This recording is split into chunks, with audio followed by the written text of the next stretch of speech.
2 हमारा हो चुका है। अभी हम लोग आगे चलते हैं। यहाँ पे है आर्क ऑफ अ सर्कल। अगर ये सर्कल है तो सेंटर होगा ही, है ना। अगर ये सेकेंड तो ये जो सेकेंड है, सोचो सेकेंड ए बी है, ठीक है। तो सेकेंड के जिस साइड में सेंटर होगा वो जो आर्क होगा वो बड़ा होगा, और जिस साइड में सेंटर नहीं है वो आर्क छोटा होगा, ठीक है। If the centre of the second is on one side of the second then that arc is major arc and the arc on other side is of the centre is a minor arc, ठीक है। और एक हम लोग को देखना है, circle है, सेंटर है, और यहाँ से ये थीटा है। ये नाम हम लोग चाहिए तो देते हैं ए पी बी और सेंटर ओ है। तो यहाँ पे आपको क्या दिखाई दे रहा है? ये छोटा आर्क है, ये बड़ा आर्क दिखाई दे रहा है। हाँ, इसमें अभी हम लोग को क्या करना है कि ये जो सेंटर के यहाँ से एंगल आया ना, सेंटर के यहाँ पे, क्योंकि एंगल का वर्टेक्स सेंटर है कि नहीं। जब भी ऐसे होते हैं उसको बोलते हैं सेंट्रल एंगल। क्या कहेंगे? Central angle. When the vertex of an angle is center of a circle, it is called central angle. मतलब angle AOB is a central angle, ठीक है। अभी हम लोग का एक थियरम भी पढ़ने पड़ेंगे। Two arcs are congruent if their measures and radius are equal. अगर यहाँ पे एक और एक है, सोचो ये एंगल भी सेम है, थीटा ही है, तो एक ही इसमें या कोई भी दो इसमें होगा, तो दो आर्क अगर कॉन्ग्रुएंट है, ये आर्क और ये आर्क कॉन्ग्रुएंट है, और रेडियस ऑफ द सर्कल तो सेम ही है ना। ऐसा अगर होगा तो वो दोनों क्या होते हैं, इसका जो एंगल का मेजर भी सेम होगा, ठीक है। अभी हम लोग एग्जाम्पल 3.3 की तरफ चलेंगे तो आइडिया आ जाएगा कि क्या करना है।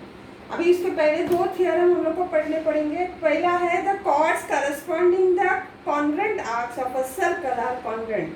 The chords corresponding the congruent arc, ये आर्क कॉन्ग्रुएंट है और उसका जो एक कॉर्ड हो गया कि नहीं, है ना। तो two chords corresponding to the congruent arc of the circle are congruent. अगर ये होगा तो ये कॉर्ड्स भी क्या होंगे? कॉन्ग्रुएंट होंगे। And corresponding arc of a congruent chords of a circle are congruent. अगर कॉर्ड सेम है तो एंगल सेम होंगे या आर्क सेम होंगे। ये थियरम हम लोग ने पढ़ा है, तो अभी 3.3 पर हम लोग चलेंगे तो आपको आइडिया आ जाएगा। 3.3 का फर्स्ट सम देखते हैं। ये उन्होंने दिया हुआ है ECF। ये जो है एंगल वो 70 दिया है, ठीक है। आर्क DGF मेजर आर्क 200 दिया हुआ है, और हमें फाइंड आउट करना है DE, ठीक है। अभी DE फाइंड आउट करना है तो हम लोग कैसे कर सकते हैं? अभी मेजर आर्क ECF है ना, तो ये मेजर आर्क EF सेम ही होगा, क्योंकि सेंट्रल एंगल का एंगल और आर्क सेम होता है, बराबर है। तो हम लोग लिख सकते हैं major arc EF is equal to angle ECF। कितना है? 70 डिग्री, क्योंकि वो उन्होंने ही दिया हुआ है, बराबर। अभी हो गया, तो हमारे पास ये आर्क है, ये आर्क है, तो ये मिलेगा। क्यों? क्योंकि टोटल आर्क कितना होगा? 360। तो लिख सकते हैं major arc DE plus major arc EF plus major arc DGF is equal to 360। हाँ, D कितना है हमें पता नहीं, तो major arc D plus EF कितना है, अभी हम लोगों ने फाइंड आउट किया कि नहीं। मेजर आर्क कितना है? 70, और DGF कितना है? 200, उन्होंने ही दिया है, इज इक्वल टू 360।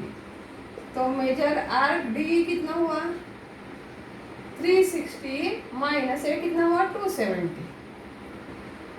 तो मेजर आर्क D कितना हुआ? 90 डिग्री। समझ में आया? अभी हम लोग को क्या चाहिए? Major arc DEF। अभी मेजर आर्क DEF हमें चाहिए, तो क्या होगा? मेजर आर्क DE और EF कर सकते हैं। Major arc DE plus major R E F, D कितना है हमें अभी भी आया 90 और ई एफ ऑलरेडी उन्होंने दिया है 70, हम लोग ने यहाँ पे फाइंड आउट किया ना, तो कितना हुआ 160। तो मेजर डी ई एफ कितना हुआ 160। समझ में आया फर्स्ट वाला। अभी सेकंड क्वेश्चन की तरफ देखते हैं। उन्होंने क्या दिया, ये जो फिगर दिया हुआ है क्यू आर एस, एक ट्रायंगल दिया है, ये इक्विलेटरल ट्रायंगल है। उन्होंने बोला है इक्विलेटरल ट्रायंगल की प्रॉपर्टीज क्या है, इक्विलेटरल ट्रायंगल के तीनों एंगल सेम रहते हैं, तीनों साइड सेम रहते हैं, करेक्ट। तो अभी हमें फाइंड आउट करना है कि arc R S is equal to R Q S is equal to Q R, ये हमें प्रूव करना है। तो प्रूव करने के लिए अभी उन्होंने ऑलरेडी दिया है triangle Q R S is equilateral triangle, उन्होंने दिया है कि नहीं, गिवन, बराबर। अगर ये गिवन है तो क्या होगा, ये सेगमेंट जो है segment R S is equal to segment Q S is equal to segment Q R, same होगा क्योंकि इक्विलेटरल ट्रायंगल के तीनों साइड सेम होते, साइड ऑफ इक्विलेटरल ट्रायंगल लिख सकते हैं हम लोग चाहिए तो, reason side of equilateral triangle लिख सकते हैं।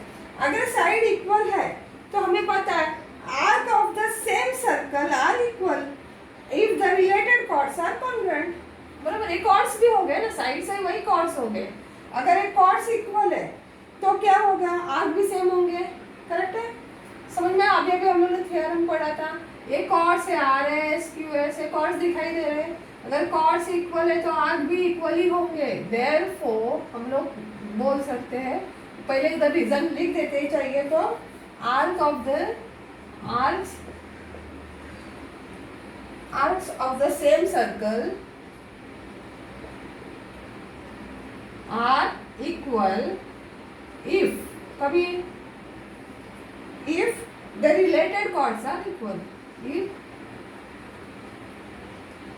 related chords are equal, ठीक है। और therefore RRS is equal to RQS is equal to RQR, first वाला हो गया।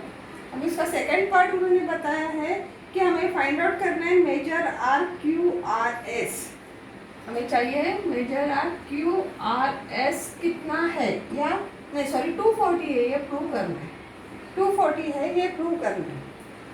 तभी तीनों आर्क मिलके 360 है, ये तो समझ में आया।